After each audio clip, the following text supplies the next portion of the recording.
G'day B12ers. Today we are going to continue our discussion on food labels. Let's see. I did make some notes. See, so if you see me keep looking off to the side, that's what I'm looking at.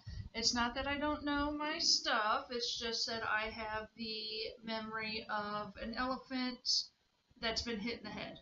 So I have brain issues. So I just wanted, I kind of got to make sure I don't forget what I'm doing.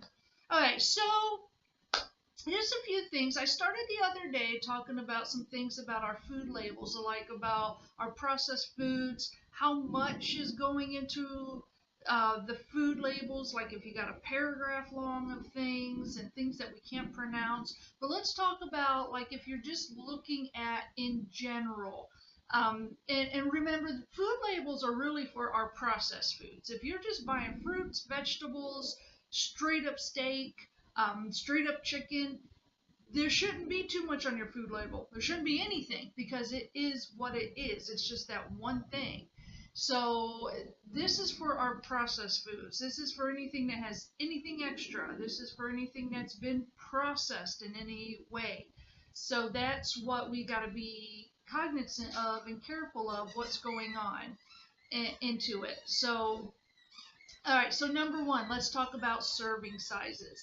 That should be at the top of your food label. So I don't know if you can hear Jada again. She's got to get her camera time too.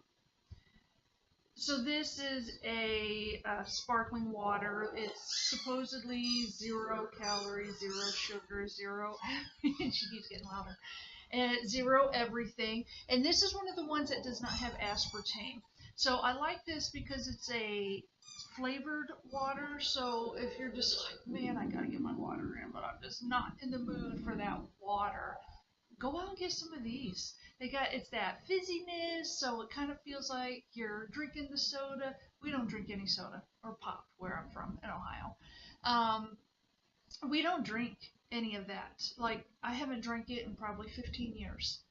Don't drink it at all. I drink unsweetened iced tea and water. I have my coffee in the morning with flavored non-dairy creamer. That's pretty much what I drink. That's it. We don't drink alcohol anymore. We kind of went on a wine kick for a while, but that's pretty much the fluids we drink.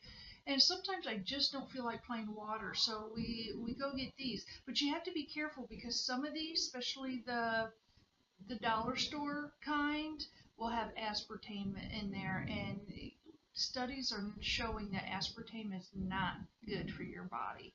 So this does not have aspartame in there. So you want to read the label for these. But when you go up to the top, it's going to say serving size is an 8 fluid ounces. For your liquid is going to go fluid ounces. Your solids are going to go 8 cups or whatever, 3/4 of a cup or whatever it is they're measuring. This is 8 fluid ounces. And this servings per container is about 2. So let's say this was a can of soda or a milkshake or whatever it is you're splurging on or you're drinking. Let's say this was 2 servings. And you're thinking, I'm drinking this. You're going to drink the whole thing. People usually, when they get something, they drink the whole thing. To them, this is a drink. All right? Well, when they are giving you the information here on the food label, this is per serving.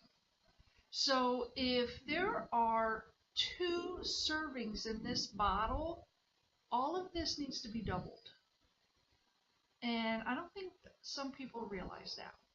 So if there were 24 grams of sugar in this, and this is considered 2 servings, then that would actually be 48 grams of sugar that you just consumed. The daily max recommended sugar is only 6 teaspoons for a woman, and I think 7 for a man. And the 24 grams would be way over that, way over that. So, this is caffeine free, low calorie. It doesn't really have anything in it. So, I drink, these when I kind of just don't want that plain water. Sometimes will put a fruit in my water to help freshen it up, but to be honest, with my health issues, sometimes the citrus is just not good for my stomach. So I work these in just so I can make sure I get the liquids in. Looks like I got a big ball at the end of my neck there. So it's cold.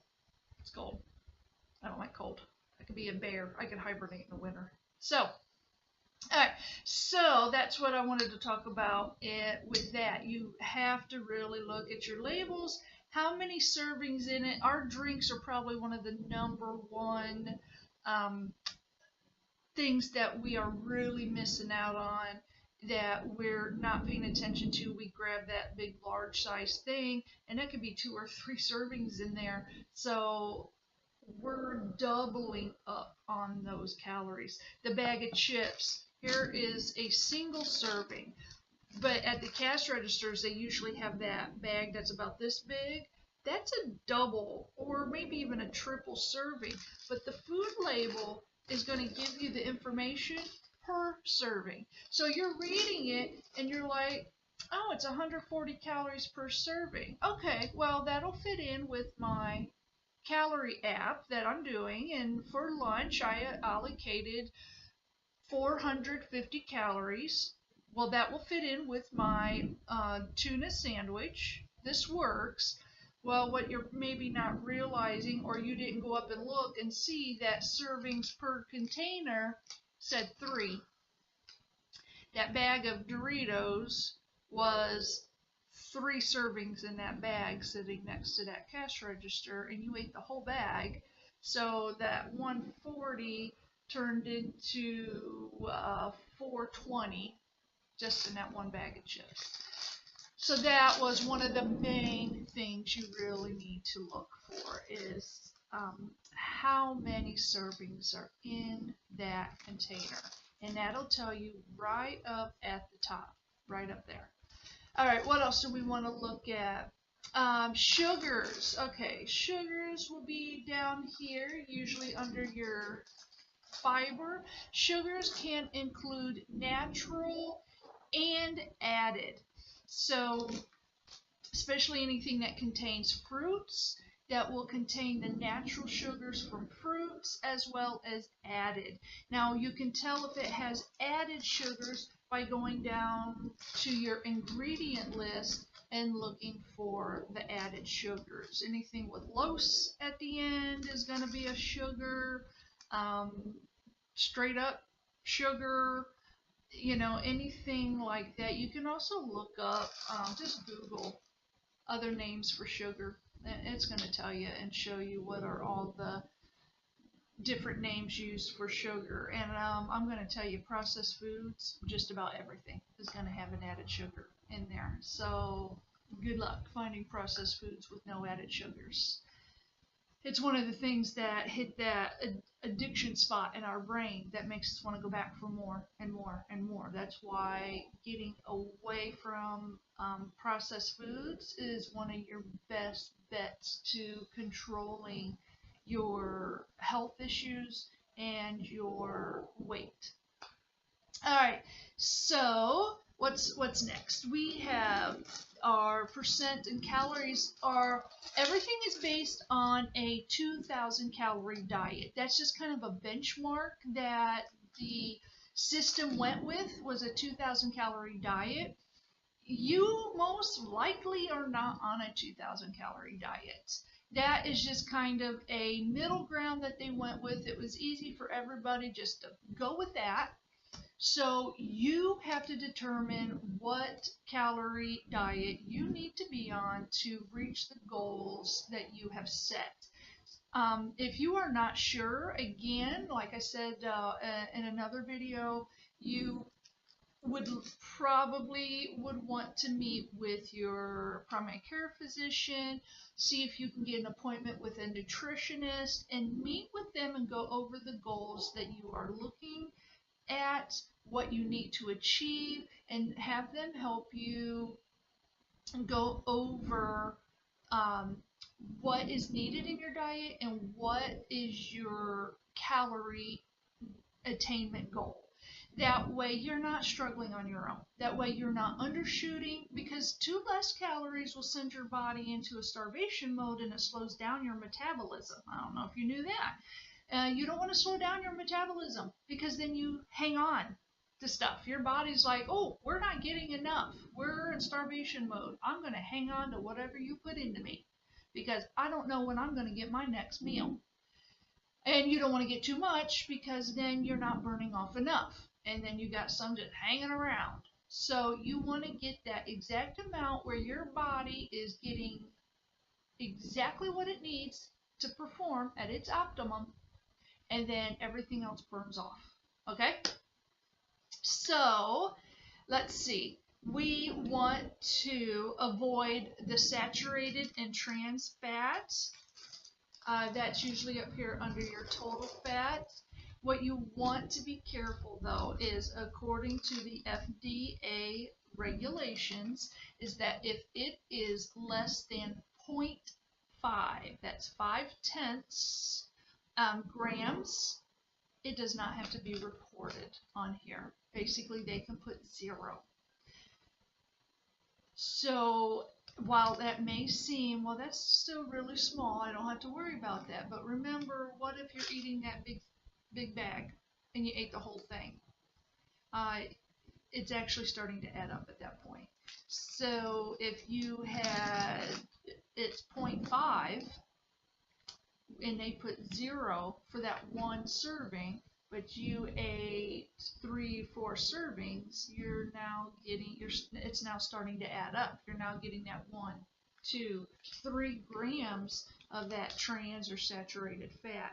And if you have the heart issues, if you have the high cholesterol, if you have the family history of heart attack or stroke, you're really getting up there. Okay? What else? Ingredient list. Remember, it's the largest quantity first, all the way down to the smallest quantity last. So you pay attention to that. High fructose corn syrup, if that's listed first, get rid of it. I mean, there is nothing good about that. Just get rid of it right now. I mean, there are some things I make exceptions on. I'm like, I can do this once in a while, but there is nothing in my cupboard that has high fructose corn syrup as its first ingredient. That's just sugar right off in the bat. Oh, well, I do lie. I do have that package I talked about the other day, the barbecue pork seasoning, pulled pork seasoning. That was brown sugar. At least it was a high fructose corn syrup. Let's see, what else do we have? Okay, and also the percentages. What you want to look for, again, this is based off of a 2,000 calorie diet. So if you're not on a 2,000 calorie diet, this is going to be a little bit different for you, your percentage. And it depends on what you're looking for. So if you need a high fiber diet, you want to look for what's going to be high or low for you. If it is 5% or lower, that is low. For the benchmarks, if you're looking for the benchmarks. If it is 20% or higher, then that is considered high. So if you need a high fiber diet and you want to look, so let's look here at fiber. This is 1 gram. This is that bag of Doritos. And it says it's 4%. This has a low, too low count of fiber. There is no fiber really in here. Now, if my fiber said it was 25% for this item, it's a pretty decent fiber count.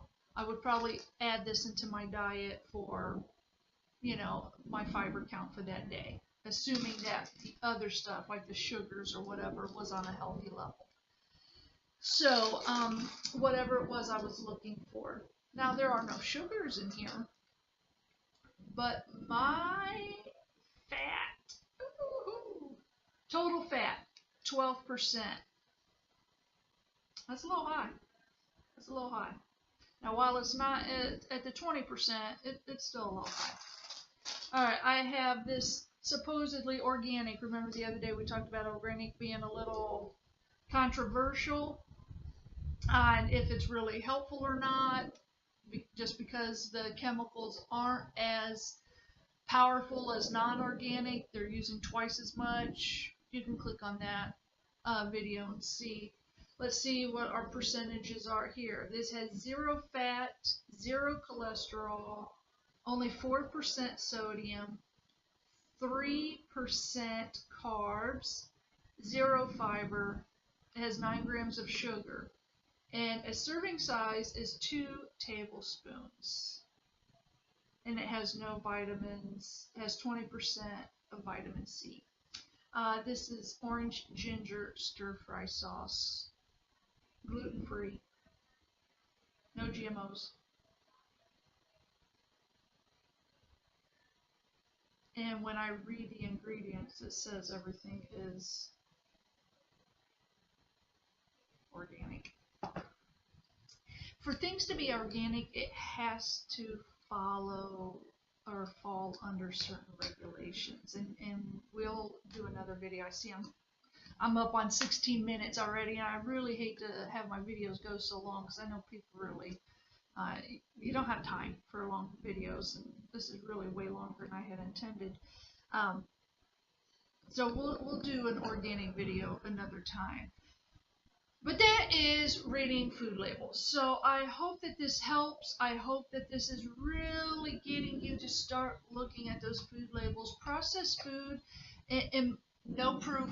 I have done no studies, but I really feel that processed foods is one of the things that could possibly be our rise into our obesity issues, our high rates of thyroid issues, cancer, all these high developments in our body issues. But this is also the most processed foods we've ever had in our life as well. So if we can get back to eating foods from the earth, straight from the earth, then I think that we can get back to controlling our bodies again. All right. Tune in next time. Hopefully, maybe I can get my times back under control and have a great fit day. B12 family. Thank you.